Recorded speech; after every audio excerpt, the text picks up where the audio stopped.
മരുത്തടി ശ്രീ ദേവി ക്ഷേത്രത്തിലെ ഉത്സവത്തോടനുബന്ധിച്ച് നടക്കുന്ന പൊങ്കാല മഹോത്സവത്തിലാണ് ഞങ്ങളിപ്പോൾ ഉള്ളത്.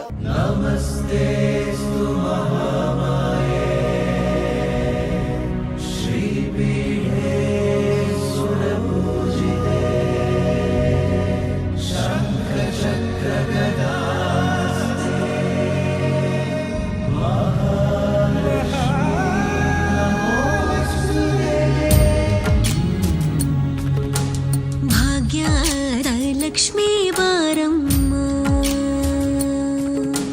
ಭಾಗ್ಯದ ಲಕ್ಷ್ಮೀ ಬಾರಮ್ಮ ನಮ್ಮಮ್ಮನೇ ಸೌಭಾಗ್ಯದ ಲಕ್ಷ್ಮೀ ಬಾರಮ್ಮ. എല്ലാവരും ശരിക്കും പൊങ്കാല നടക്കുന്നതിൻ്റെ ഒരു തിരക്കിലാണ്. ഭക്തജനങ്ങളൊക്കെ തന്നെ ഈ ക്ഷേത്രത്തിനെ സംബന്ധിച്ചിടത്തോളം ഒരുപാട് ഐതിഹ്യങ്ങളുണ്ട്, പാരമ്പര്യമുണ്ട്. അതോടൊപ്പം വിശ്വാസികൾക്ക് ഒരുപാട് കാര്യങ്ങളാണ് നമ്മളോട് പറയാനുള്ളത്. അതോടൊപ്പം ഈ ക്ഷേത്രത്തിലെ മറ്റു ചില വിശേഷങ്ങളിലേക്കും കൂടിയാണ് നാം പോകുന്നത്. ഓരോ വർഷവും നമുക്ക് എത്താൻ പറ്റണമെന്നുള്ള പ്രാർത്ഥനയാണ്. മുടങ്ങാതെ എത്താൻ പറ്റുന്നുണ്ട്. ആദ്യമായിട്ടാണ് ഇവിടെ പൊങ്കാല ഇടുന്നത്? അല്ല, രണ്ടാമത്തെ വട്ടമാണ്.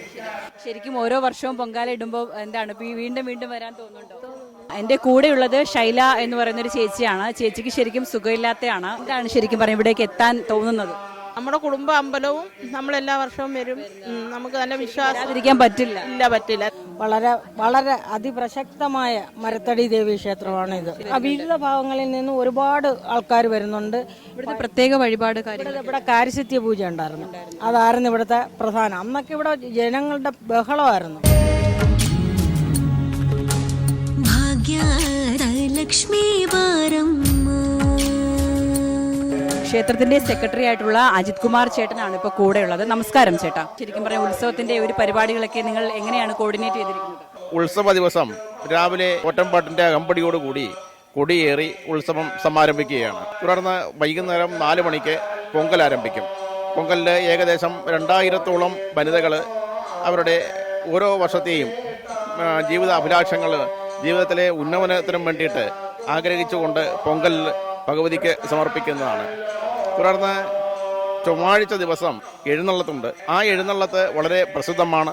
ദേവി ഭക്തജനങ്ങളെ കാണുന്നതിലേക്ക് ക്ഷേത്രത്തിന് പുറത്തേക്ക് എഴുന്നള്ളി വരുന്നു. ഈ സമയത്ത് 100 കണക്കിന് വനിതകൾ പങ്കെടുക്കുന്ന താലപ്പൊലിയോടുകൂടി അകമ്പടിയോടുകൂടിയാണ് എഴുന്നള്ളത്തും ചമയവിളക്കും നടക്കുന്നത്. അത് കഴിഞ്ഞാൽ പിന്നത്തെ പ്രധാന ഉത്സവം എന്ന് പറയുന്നത് തിരുവാഭരണ ഘോഷയാത്രയാണ്. മുളങ്കാടകം ക്ഷേത്രത്തിൽ നിന്നും ആരംഭിക്കുന്ന തിരുവാഭരണ ഘോഷയാത്ര തിരുവാഭരണത്തിന് അകമ്പടിയായിട്ട് ഏകദേശം 3000-ഓളം വനിതകൾ പങ്കെടുക്കുന്ന താലപ്പൊലിയും ചമയവിളക്കും ക്ഷേത്രത്തിൽ എത്തിച്ചേരുന്നത്. ഗരുഡൻ തൂക്കം നടത്തപ്പെടുന്നു. ഇത് വളരെ കാലങ്ങളായിട്ട് നടന്നു വരുന്ന ആചാരങ്ങളുടെ ഭാഗമാണ്. അതോടൊപ്പം 10 ദിവസവും പ്രഭാത ഭക്ഷണവും 9 ദിവസം ഉച്ചഭക്ഷണവും നേർച്ചയായിട്ട് ഭക്തജനങ്ങൾ സമർപ്പിക്കുന്നുണ്ട്.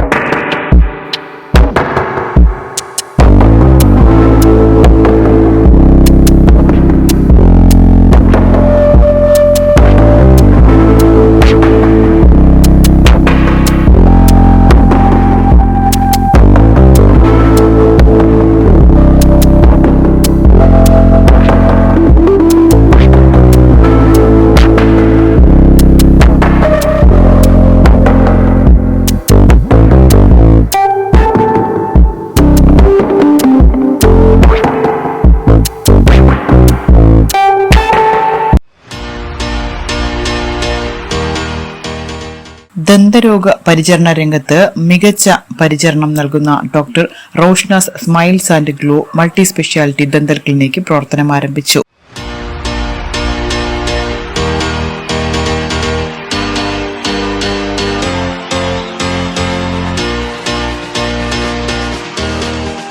നമുക്കിവിടെ വരുന്ന അഡ്വാൻസ്ഡ് ഫെസിലിറ്റീസിൽ ഇൻക്ലൂഡ് ആയിട്ട് വരുന്നതാണ് ഇൻട്രാഓറൽ ക്യാമറ. ട്രീറ്റ്മെന്റിന് ബിഫോർ ആൻഡ് ആഫ്റ്റർ വ്യൂ നമ്മൾ പേഷ്യന്റിന് കാണിച്ചു കൊടുത്ത് മനസ്സിലാക്കിയിട്ടാണ് ചെയ്യുന്നത്. അതർ ഫെസിലിറ്റീസ് വരുന്നത് department of oral and maxillofacial surgery, department of periodontics and implantology, department of endodontics, department of orthodontics and department of pedodontics.